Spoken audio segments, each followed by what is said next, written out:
I want to be careful with what I say because I don't want to say names. Me and one of my kids' moms,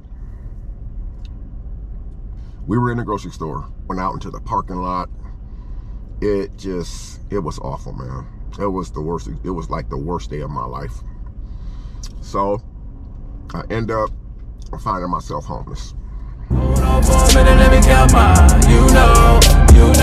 Ask me what I'm doing, just grinding. Haters wanna hate, let them hate, never mind them. Be more bins, tryna reach the next plateau.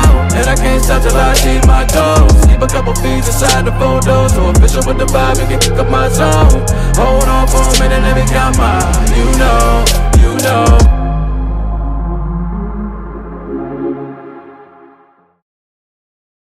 What's good, YouTube? It's your boy Damian Crier, and I am back with another video. I hope you guys are having a wonderful, blessed, and amazing day today. If you guys have not subscribed to the Crier family, all you got to do is turn that bell on so you subscribe to the channel. That way you'll be notified every time I drop a video on the Crier family. Also, guys, I will be posting a picture right here or right here in this video somewhere with how to get to the Crier family Facebook page.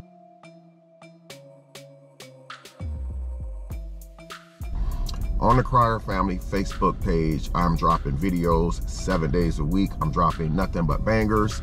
I recently went viral for the second time in a row in less than 1 week, guys. I have videos over there that's in the high millions. I mean, high millions. So that's where I'm at. A lot of times upload videos. As a matter of fact, that's where I'm at majority of the time uploading videos. I get a whole lot of love and support over there on Facebook. It's just as, let's just say, how can I put this? YouTube is good, okay? You can make a lot of money on YouTube. It's good. Facebook, all I'm gonna say is, in my opinion, Facebook is a whole lot better. That's like the new thing. YouTube, you have to have a video 8 minutes or longer to get multiple ads, okay? On Facebook, you only have to have a video that's 3 minutes long to get multiple ads. So that's where I'm at over there.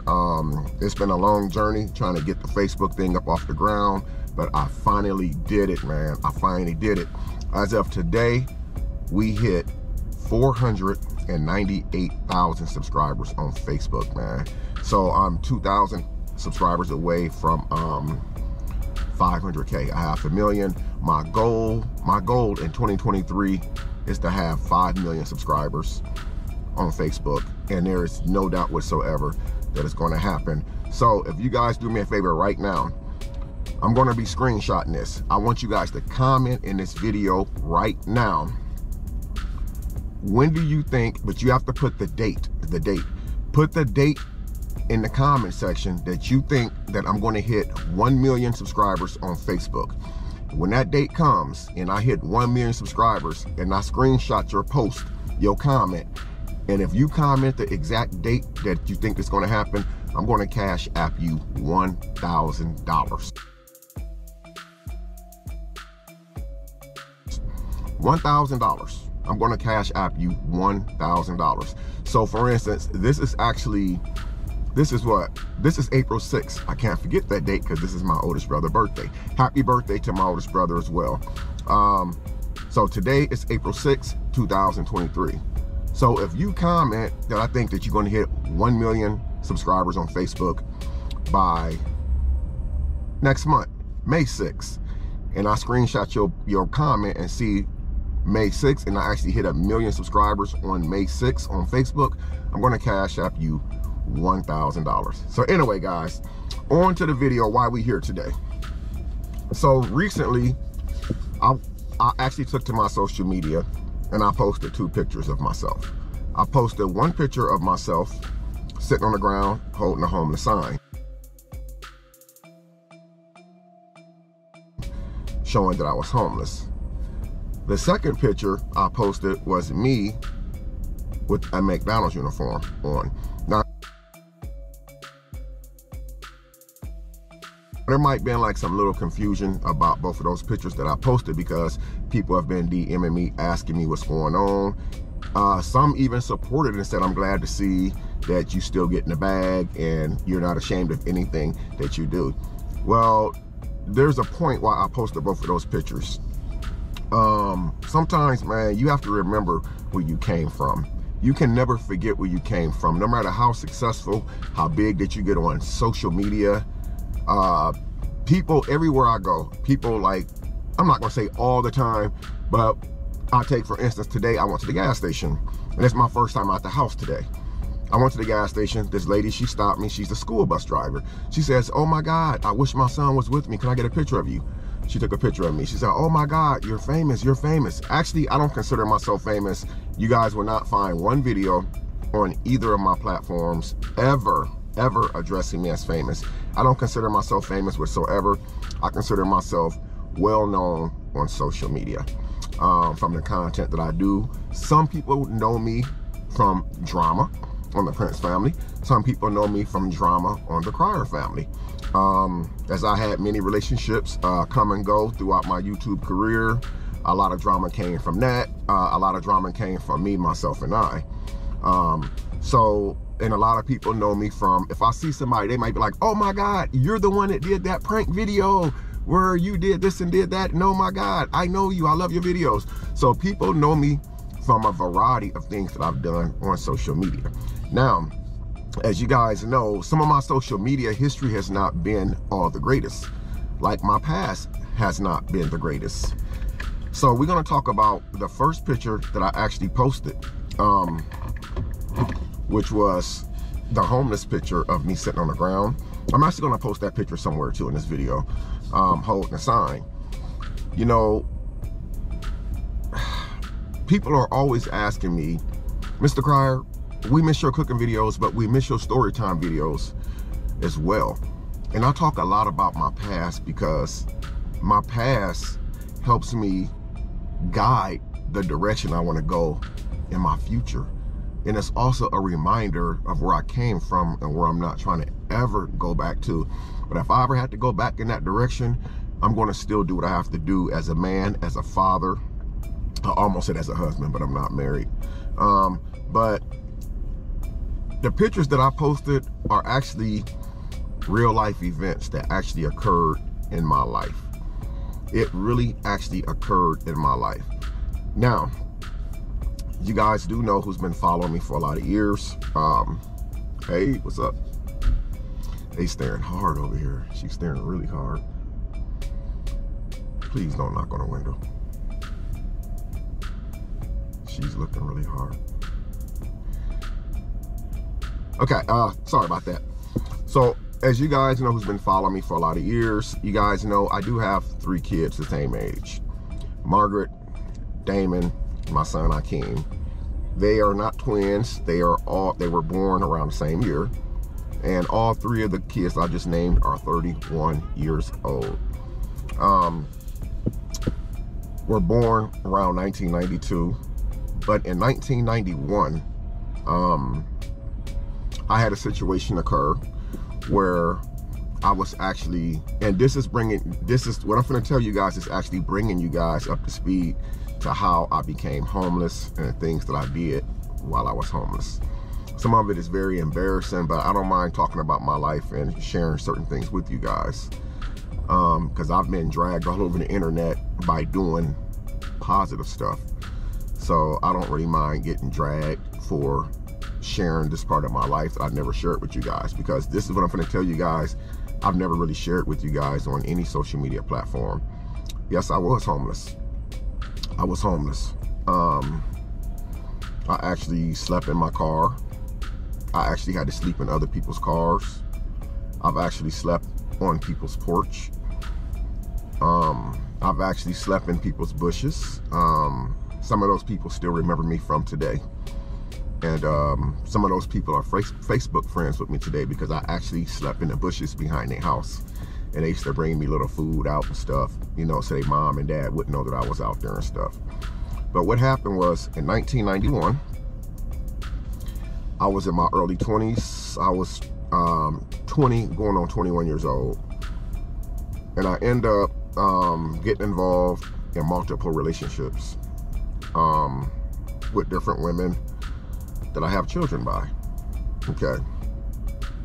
During the course of me getting involved with these different women, I end up getting one pregnant, and then found out that another one was pregnant, and then I found out that another one was pregnant, and that they were alleging that they were pregnant by me, and it turns coming to find out that they were actually really pregnant by me. They actually had all my children. So during the course of the pregnancy, I was staying with one. I don't want to mention names, but if you guys do the math, you probably can figure it out. But I was dating one of them. It was for real dating, where we actually like shared the same apartment and stuff. Well, she had the apartment, but a lot of times I stayed the night at her apartment and hung out with her more than I did the rest. And so I ended up, you know, dating her, and she ended up finding out later on down the line that I had another baby on the way by somebody else, but she didn't know that I actually had 2 babies on the way by 2 other people.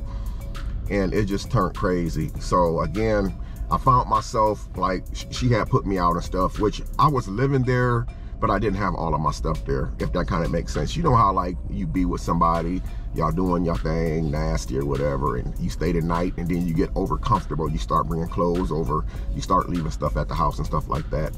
It was one of those situations. And so when she had, you know, actually put me out her crib, I ended up trying to go to another one of my kids' moms who was pregnant by me at the time. None of them had even had the kids yet. They were all pregnant. But she had already knew my situation with the other woman being pregnant. So what happened was she let me stay there, and it may have lasted for like a week or so, but she kept bringing up the fact that, you know, I can't believe that you did this to me. You got kids on the way by other women, and now you staying here with me. And it just got to the point to where she couldn't stop talking about how she felt I had did her, which I had did her wrong. And then story happened where that lasted for like a week or so, where she didn't actually put me out. I just never went back to her house to stay because I felt very uncomfortable. I go over to the third one that's pregnant by me. Now she's in the really early stages of pregnancy. She was only like maybe 2 months pregnant, where the other ones was like 4 and 5 months pregnant. So she was a little bit more lenient towards me. She was more happy for me to just, you know, be around. You know, she was pregnant by me. She had never had a child before. It was her first pregnancy ever. And she was just more, she knew the situation, but she was more happy the fact that, okay, well, I got my baby dad, you know, he's here. She's telling people at work. She's calling the house every day from work, you know, checking on me, making sure that I'm good, or most importantly, making sure that my butt is still at the house. So I'll be there when she get off work. So that situation ended up lasting for a while. And then after a while, one of my other baby's mom, the first one, decided she wanted me back. So I ended up doing some trifling stuff. I ended up going back to her and did the other girl dirty wrong. You know, did the other girl dirty again. So basically, to bring you guys up to speed, was I ended up really getting caught up. So one day, I'm at this grocery store. This store, the people who's from Indiana, from Fort Wayne, watching this video, you guys know what I'm talking about. The store is actually called Tom's. It was a grocery store on Rudiso and Calhoun Street called Tom's. I think that store is now a CVS pharmacy. At the time, it was a grocery store called Tom's. And this is crazy because this is the day that my life had changed for the exact worst, the absolute worst. This is the day I got busted by all 3 of them.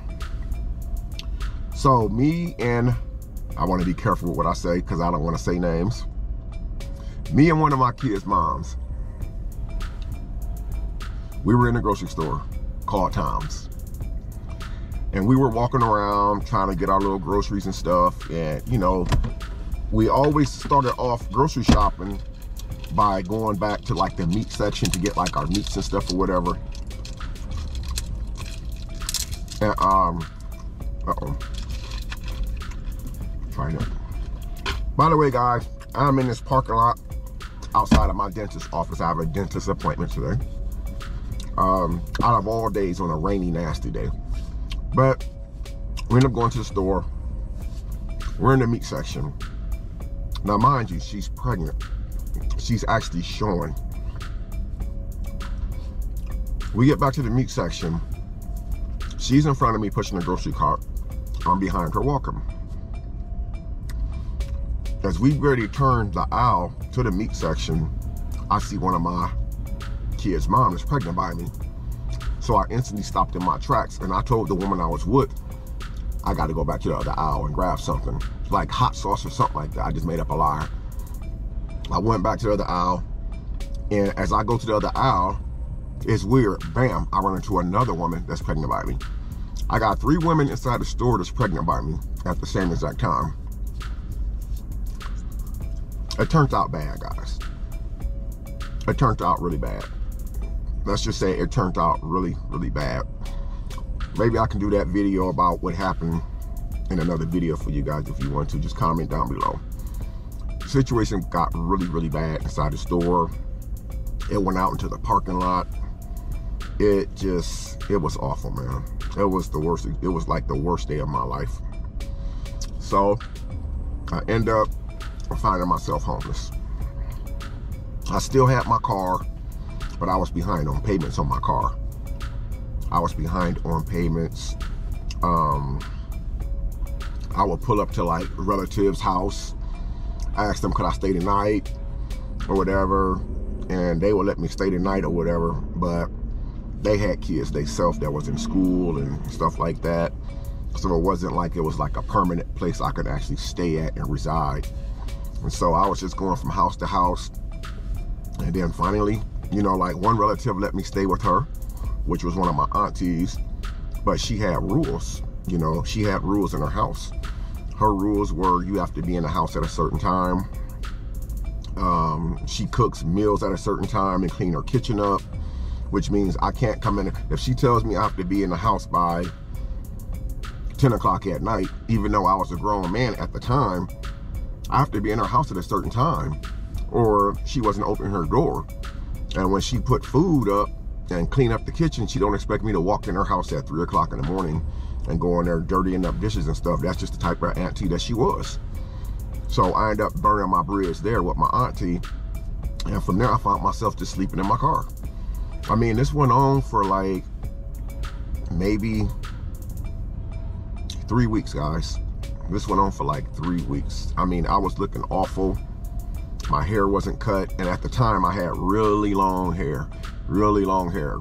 My hair wasn't cut. My hair was braided. That had been braided for weeks. It was frizzing. I just looked really bad, man. My clothes was dirty. And every night, I would pull up at certain parking lots, like restaurant parking lots. And I would literally turn the car on so I can have heat. Turn off the lights so it wouldn't draw attention, and I would actually climb in the back seat of my vehicle and I would go to sleep. Until one morning, I did that.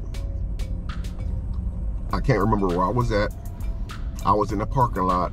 I know it was I can't remember if it was a Kroger's or it was a Scott's parking lot. Scott's was like a grocery store. I remember crawling in the backseat of my car, going to sleep. And I woke up by a knock on my window. And I finally climbed out the back seat and kind of like stepped out of the car. It was a police officer. He asked me what was I doing. I told him I was sleeping in my car and stuff, and I was, you know, I didn't have anywhere to go. So he ended up asking me for my ID. You know, at the time, I mean, you pull up and see somebody sleep in the car 3, 4, 5 in the morning, it's dark outside. Of course, it's going to be suspicious. So they asked me for my ID. I give them my ID. They call in. I got a warrant for my arrest. I had a warrant for my arrest, guys. It was a misdemeanor warrant for my arrest for driving without license or driving while suspended. It was some old crazy stuff like that. So I went to jail because the fines, my fines were like $800 and something odd dollars. So when you go to jail, you have to sit it out. You pay it or you sit it out. So the way Fort Wayne worked is every day that you sit in jail would be like $35, $40 a day. So my fines was $700, $800. So I had to sit in jail at $30, $40 a day that came off the fines. So when the fines was completed, I mean, when the longer that I sat in jail, it actually covered my fines. So I sat in jail for like 18, 19 days. And so for that point, I wasn't homeless anymore because I was in jail. My family, some would accept my phone call, some wouldn't because of all the stupid stuff that I had did. So basically, when I got out of jail, I didn't have a car anymore. Literally, I didn't have a car because they had took the car. So that's how I had became homeless. It was like a bunch of dumb stuff I was doing, stuff that I had wrong on myself, and I had like a lot of instant regrets. And so that's how I became homeless. I was jumping from house to house, woman to woman. I was trying to be a player, and I ended up getting caught up. The McDonald's thing came about 2 months after I got out of jail. I had caught a really, really, really lucky break. One of my cousins, which is a male, he had a small apartment downtown in Fort Wayne. You know, like I said, this happened like a month or so after I got out of jail. I end up running into my cousin, and I told him, you know, like what had happened to me. He said, man, I thought that you was in jail. I explained to him how I got out of jail like a month earlier. I was actually staying at like a rescue mission. It was like a mission for like men or whatever, but it was better than sleeping on the street. So my cousin ended up letting me stay with him, but we had talked about like short term. Like he let it be known that he had a 1-bedroom efficiency. And when I say a 1-bedroom efficiency, that's exactly what it was, a 1-bedroom efficiency. I mean, there was no room in that thing. There was a room, and then there was a front room. So I slept on the couch. And after about 3 or 4 days of staying there, I decided to go to McDonald's on a short chance that they would hire me. So I went to McDonald's one day, and I'll never forget, this same McDonald's is on Rudersville Street where the store Tom's was at that I got busted with all 3 of my kids' moms that was pregnant by me. So I go to McDonald's on Rudersville Street. I applied for the application. I left the store, and I'll say like 3 or 4 days later. Now, we didn't have a cell phone. Of course, back then, there was no cell phones. And my grandmother was the only phone number that I was able to give them, even though I didn't live with my grandmother. But my grandmother number was like, everybody gave grandma's number out in case something happened. Everybody had grandma's phone number. So I put my grandmother's phone number on the McDonald's application. Okay. So 3 or 4 days later go by. I call my grandma, you know, see how she's doing. She says, well, McDonald's called you this morning and they want you to come in for an interview. I was really excited. So I ended up getting the information, and I called McDonald's. They rescheduled the interview for later on that day because I had just got the information. So I get to McDonald's, and they hired me, man. They freaking hired me. They hired me as a cook in the kitchen for like flipping burgers and stuff. And that was like one of the first real jobs that I had acquired. Now, I had worked and sold newspapers, but McDonald's was the first job that I had really acquired. So, and then, you know, by that time, it was close to 1992, and I had children that were starting to be born. So it was a great thing because I had a job. I started off with like 4 hours a day, and then they end up promoting me to like a crew, what you call it, a crew leader or a shift leader. It wasn't a management position, but it was like a crew leader, where I was like a crew leader. I was like in charge of the 6 or 7 people that had worked my shift. And so that was really good. So I ended up getting my first paycheck from McDonald's like several weeks later, and it was like $300 and something. Now, back in 1991, 1992, $300 every 2 weeks was a lot of money back then, man. So I felt myself starting to grow, and after about 6 or 7 months, man, I ended up messing that job up and getting myself in a bunch of trouble.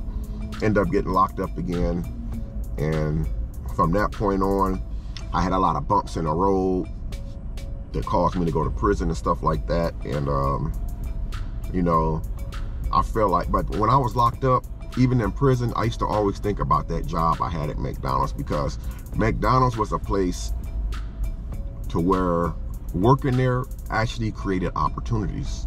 And from what I understand right now today, McDonald's is a place that still creates opportunity. And I will always remember my opportunities I got there. I was there for just a few months and became a crew leader. You know, and I believe, you know, like even back then, like I had talked to this black guy, I can't remember his name, I think it was Dave something, but he was trying to tell me this story about how he started off working in McDonald's just like I did, and he became a crew leader, and then he went on to own several McDonald's franchises.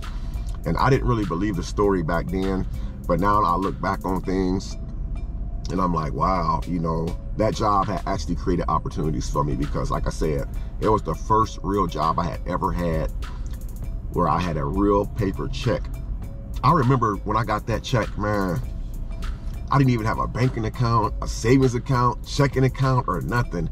I just had this check in my hand, and I'm like, I'm really happy about it, man. But it was a good experience. So that's the reason why I have posted the pictures with me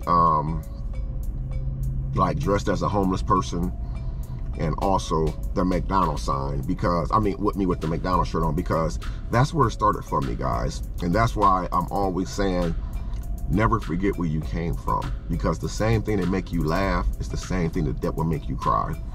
You know, never forgetting where you came from. And now it's like life has really changed for me. Like I'm on social media now, and you know, it's been good. You know, I'm not gonna lie, it's been good. It's been a change trying to work from home and stuff, and trying to come up with creative ideas and creative content and stuff like that. You know, it's been really good, but it also has its up and downs, just like the stock market. 1 minute the stocks is up, 1 minute the stocks is down. You gaining money and then you losing money. But I made this video just to let you guys know, man, you know, there was moments where I almost lost myself with the social media thing, and I realized, man, that being humble is the key. Don't never get too big and think that you're better than anybody, because we all created the same. We all created equal under God, and we all are under God. That's why we have to look up when we see the sky. You know, we are all created equal, man. You know, and there was times in my life, especially on social media. I've been on social media for 6 years now, as far as YouTube, but I didn't really become, my page didn't become successful until like a couple years ago. And like I started doing like a lot of drama videos and stuff, and I really thought that, you know, that would make life better for me.